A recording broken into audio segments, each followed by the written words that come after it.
कांग्रेस का इन दिनों हाल बिल्कुल बदल गया है। बहुत अच्छा।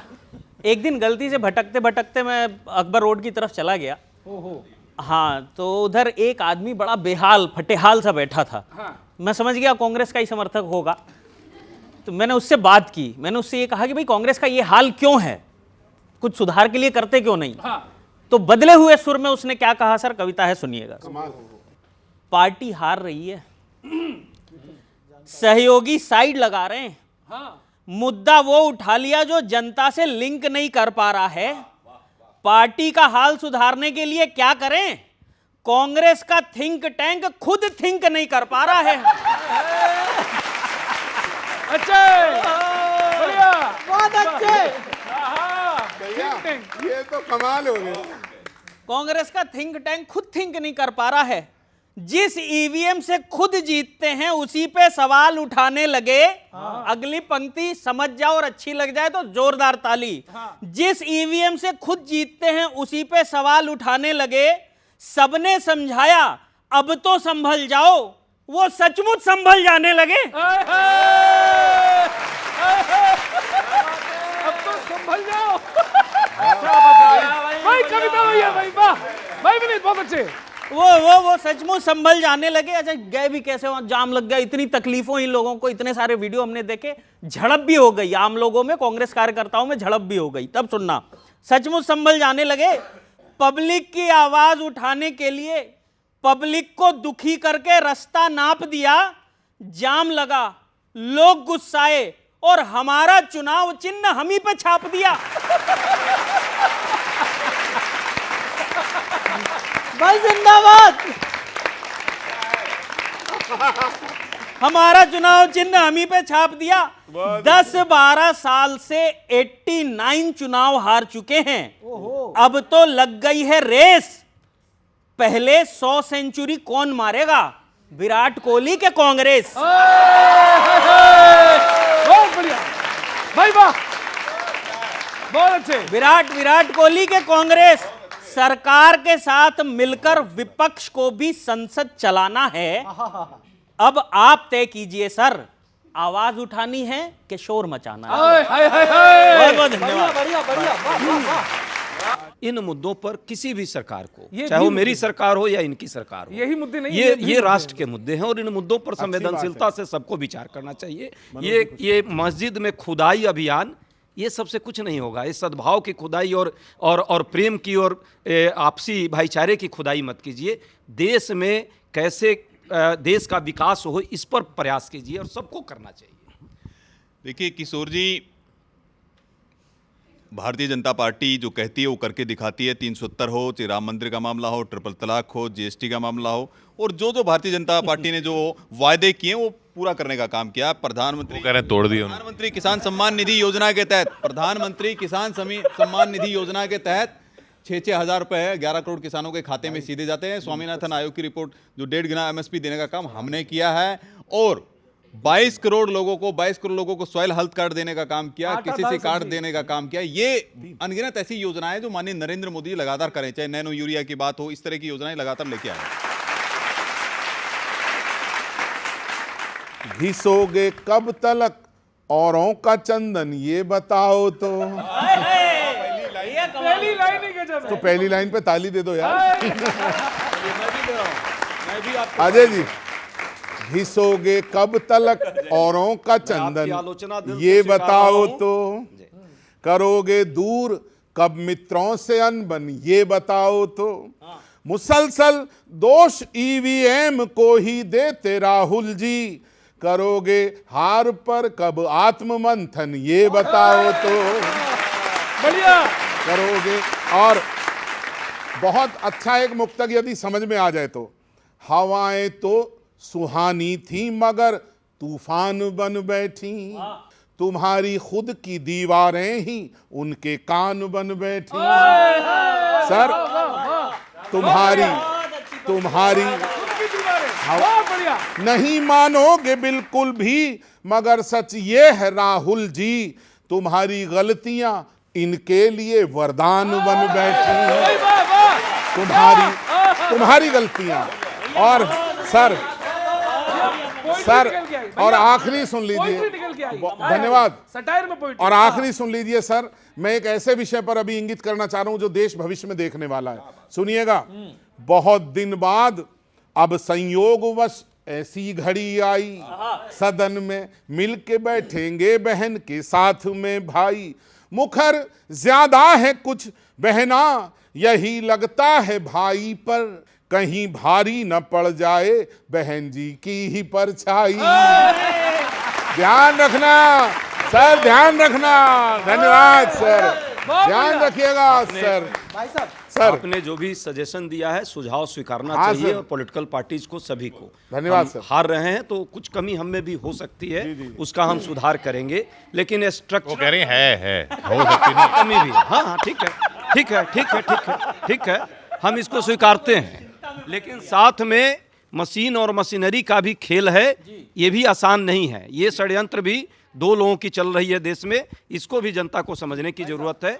और भाई और बहन का जो है ना, ये अटूट प्यार है, ये बंधन आजीवन का है, ये चलता रहेगा। समाज और देश के लिए दोनों मिलकर लड़ते भी रहेंगे। एक भाई साहब, एक राखी मेरे हाथ में भी हमने है। कब कहा कि आजीवन का संबंध नहीं है उनका, जन्मांतर का संबंध रहना चाहिए भाई भाई बहन का। लेकिन अजय जी, ये जनता भी करी है समस्या, सुनते कहाँ है आपकी भाई?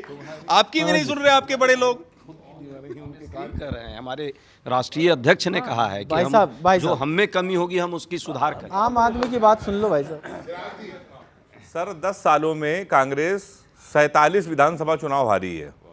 10 सालों में, मैंने भी पढ़ा था कहीं पे, अब पता नहीं कितना गलत है सही है, लेकिन इतना सही हार बहुत रही है, वो लगातार हार रही है।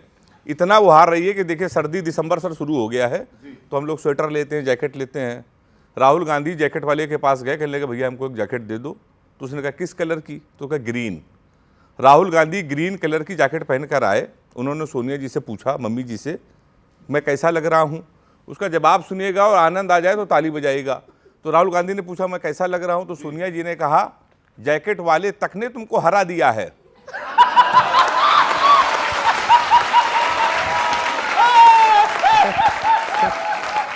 सर 4 लाइन और सुन लीजिए।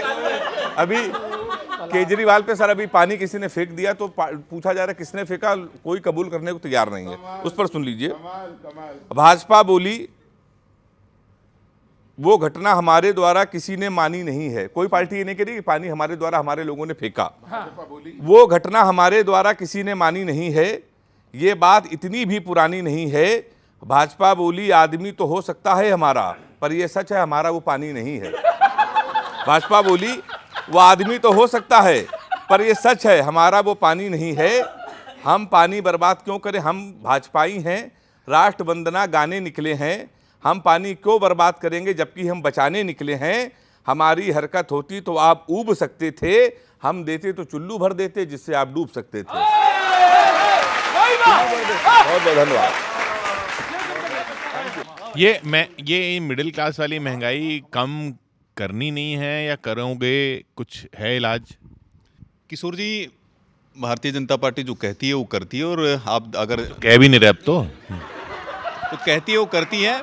और अगर महंगाई की बात करेंगे, अगर महंगाई दर को अगर आप देखेंगे तो ये महंगाई दर सीजनल भी होती है, लेकिन अगर कांग्रेस के शासनकाल में अगर देखें तो 10% से ज़्यादा महंगाई दर रही है उनके 10 साल के अंदर, ठीक है। और अगर हमारी इस समय की महंगाई दर को देखेंगे तो आप 4.5-5% के आसपास रहती है। लेकिन महंगाई दर तो कम होगी, महंगाई कब कम होगी? हर एक सफ़र का होता कोई उसूल है, उम्मीद उनसे लेकिन इसकी फिजूल है। बातों के जाल में फिर फंस जाएंगे सभी, वो सोचता है ऐसा तो उसकी भूल है। तो कांग्रेस पार्टी जो खटाखट करके वायदे लाती है, इसलिए जनता उनके झांसे में कभी नहीं आती है। लेकिन भारतीय जनता पार्टी जो कहती है डंके के चोट पे करती है, और जितनी भी लोक कल्याणकारी योजनाएं लेके आए, माननीय नरेंद्र मोदी लेके आए। महंगाई पर जब प्रश्न पूछिए तो इतना वो कह रहे हैं आपके टाइम में दर बहुत ज़्यादा थी, डबल थी, इससे अभी दर कम है। महंगाई पर जब प्रश्न पूछिए तो ऐसा तर्क देते हैं कि सब लोग लपेटे में नेताजी की हंसी से उबर नहीं पाते। हर बार वही है, इतना % यहाँ, उतना % वहाँ, पाकिस्तान में वहाँ, अमेरिका में वहाँ, इंडिया में वहाँ, चाइना में वहाँ। नाम लेते हैं। भाई आलू टमाटर प्याज का दाम क्यों बढ़ गया, हम तो ये जानना चाहते हैं, जनता ये जानना चाहती है। मैं तो इनसे एक नहीं, बस एक ही बात, यही अजय उपाध्याय जी है, ये बहुत बार श्रीलंका का एग्जाम्पल दिए हैं, बांग्लादेश का एग्जाम्पल दिए हैं, ये पाकिस्तान का एग्जाम्पल दे कि वहाँ बहुत अच्छा चल रहा है। देश में यदि 2000 का नोट किसी के पास एक्स्ट्रा मिल जाए तो मोदी जी खुदाई के लिए अपने जो यंत्र तंत्र षड्यंत्र उनका है ईडी सीबीआई आईटी भेज देते हैं। 2100 करोड़ रुपए का पैसे की लेन देन की बात अडानी की आई। मित्र है ना भाई, इतना करीबी मित्र है, दिल का मामला है, दिल का रिश्ता है। और ये भी तय है कि यदि उनके यहाँ एक चपरासी ये भेज दें तो बड़ा कष्ट होगा इनको, रात में नींद नहीं आएगी, और वो जो है चपरासी हो सकता है घूमकर इनके घर की तरफ ना आ जाए, ये डर है। पहली बात। दूसरी बात इन्होंने कही अभी कि खुदाई और कोर्ट की बात। जिला जज ने जो भी निर्णय दिया और उसके 2 घंटे के अंदर सूट बूट पहनकर एसपी कलेक्टर चला गया। ये जो हजारों पेपर लीक लगातार हो रहे हैं, हजारों लड़कों के भविष्य की बात है। पेपर लीक मामले में इतनी तेजी क्यों नहीं दिखा पाती यूपी सरकार? इतनी महिलाओं के साथ व्यभिचार हो रहा है, उस पर क्यों नहीं सरकार दिखा पाती? तय है कि कहीं ना कहीं ये सेटिंग आपकी है। हाई कोर्ट और सुप्रीम कोर्ट ने उस पर निर्णय भी दिया है और बात सच है। सदस्यता जो राहुल जी की गई थी, सबने देखा वो कोर्ट ने क्या किया था, जिला कोर्ट ने। सुप्रीम कोर्ट को मैं धन्यवाद देता हूं जिसने निर्णय दिया और वो फिर रिटेन हुआ। तो ये कहने की ज़रूरत नहीं है कि कौन क्या इस देश में कर रहा है और किसके इशारे पे कर रहा है। पर एक बात सच है, ये सब छोड़िए, आपको यदि लोगों ने बहुमत दिया है विकास के लिए, ईमानदारी से लोगों के कल्याण के लिए और लोकतंत्र की रक्षा के लिए, संविधान की जो प्रतीक से जो आपको नफरत है, मैं समझता हूँ दिया कुमारी या अनंत। आप तो कह रहे हो, आप कह रहे हो दिया है लोगों ने, आप ही कह रहे हो लोगों ने नहीं दिया है, अब आप कह रहे हो दिया है। नहीं भाई, जैसे भी है यंत्र षड्यंत्र से इन्होंने जीत तो लिया ही है, तो जीता है तो ठीक है, कम से कम अच्छे काम तो कीजिए, फिर खुदाई की क्या जरूरत है आपको। दूसरी बात, संविधान पर प्रश्न मत लगाइए। अभी दूसरी आई है, संविधान पर प्रश्न मत लगाइए। ये देश का संविधान बाबा साहब भीमराव अंबेडकर का संविधान है, महात्मा गांधी के सपनों का उसमें कहीं ना कहीं दर्पण है, विवेकानंद जी के सोच का वो प्रतीक है। उस पर प्रश्न लगा रहे हैं और उससे नफरत आपको हो सकती है, लेकिन ये देश के लिए वो मूल दस्तावेज है। गीता, बाइबिल और कुरान से भी ऊपर है हमारा वो स्वाभिमान है। ये तो कम से कम स्वीकार कर लिया अजय उपाध्याय जी ने, स्वामी विवेकानंद जी को स्वीकार किया, बाबा साहब अम्बेडकर जी को कहा कि उनका ये संविधान है। अरे बाबा साहब अम्बेडकर को अपमानित करने वाले, संविधान को तार तार करने वाले लोग कह रहे हैं कि संविधान का अपमान मत कीजिए। अरे संविधान का अपमान कौन कर रहा है? संविधान का अपमान आप कर रहे हैं। संविधान की कोरी किताब लेकर के घूमते रहते हो। मैं पूछता हूं कि इनके पक्ष में फैसला आता है तो ये कहते हैं कि लोकतंत्र जिंदा है, संविधान जिंदा है, देश में सब अच्छा चल रहा है। इनके पक्ष में फैसला ना आए तो मोदी जी के कंट्रोल से चल रहा है, मोदी जी के हाथ में है, रिमोट कंट्रोल है। ये कैसी डबल स्टैंडर्ड की राजनीति है आपकी? ये दोहरा चरित्र, मतलब ये दोहरा चरित्र नहीं बोले तो क्या बोले इसको? ये लगातार दोहरा चरित्र अपना करके डबल स्टैंडर्ड की राजनीति करते हो। और सिलेक्टिव राजनीति क्यों करते हो भाई? रिमोट कंट्रोल से नहीं चल रहा है, तो मैं तो यही कह रहा हूं, आपके रिमोट कंट्रोल से नहीं मोदी जी के चल रहा है। अडानी के जांच करा दीजिए, ज्वाइंट पार्लियामेंट्री कमेटी। नहीं कराएंगे आप। मुझे अडानी पे आ जाइए, रुक जाइए। ये नहीं, अडानी पे आपने पीछे पूछा। किशोर जी पहली बार तो जवाब दे रहे हैं। किशोर जी बड़ा अडानी करते हैं, अडानी से बड़ी मित्रता है इनकी। प्रेम क्यों नहीं जाता है? मैं पूछता हूं कि लगातार उनके साथ आपके बड़े बड़े नेताओं के फोटो रहे। 60,000 करोड़ का प्रोजेक्ट इन्होंने, सोलर प्रोजेक्ट अशोक गहलोत जी की सरकार में पास हुआ। 16,000 करोड़ का प्रोजेक्ट भूपेश बघेल जी ने वहाँ पास कराया। केरल के अंदर एमओयू साइन हुआ पोर्ट का, इन्हीं की विकास अघाड़ी सरकार ने एक पोर्ट का एमओयू साइन किया। उधर ममता दीदी इनकी गठबंधन के साथी, उनके साथ में उन्होंने एमओयू साइन किया। किशोर जी जब अपने घर में आता है, अपने स्टेट में आता है तो कहते हैं कि अरे आ जाने दीजिए। हमने साफ सुथरी तरीके से वहाँ पर प्रोजेक्ट लगाया है। और जब दूसरा, अगर माननीय नरेंद्र मोदी जी या केंद्र सरकार अगर उनको सहयोग करती है और दूसरे राज्यों की सरकारें उनको सहयोग करती है तो कहते हैं ये तो मोदी मित्र है, ये मोदी मित्र है। अरे कब तक ऐसा ड्रामा करोगे भाई? कब तक देश के उद्योगपतियों को गाली दोगे? कब तक देश की जनता को गाली दोगे भाई? हम तो सिर्फ एक प्रश्न है और सिर्फ 10 सेकेंड का बात कर रहे हैं। अडानी पर जांच कराने में आपको क्या प्रॉब्लम है? हम तो जांच की बात कर रहे हैं। वो कहाँ गया, कहाँ क्या किया, किसके साथ क्या संबंध है? हमारे साथ गलत संबंध। आपको 10 सेकंड में क्या, मैं 1 सेकंड में जवाब देता हूं। बहुत आपको समस्या है। रात के 12 बजे कोर्ट खुलवाने वाले लोग क्यों नहीं जाते हो भाई सुप्रीम कोर्ट, हाई कोर्ट में? क्यों नहीं जाते हो?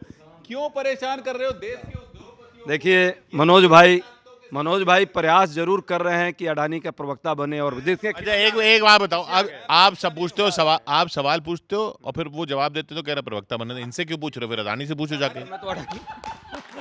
हम तो अडानी पर कोई बात रख देना तो दिक्कत है कि भाजपा का प्रवक्ता खुद डिफेंड करने लगता है। समस्या ये है, भाजपा प्रवक्ता अडानी पर जैसे कोई प्रश्न कीजिएगा उस पर जो है ये उत्तर।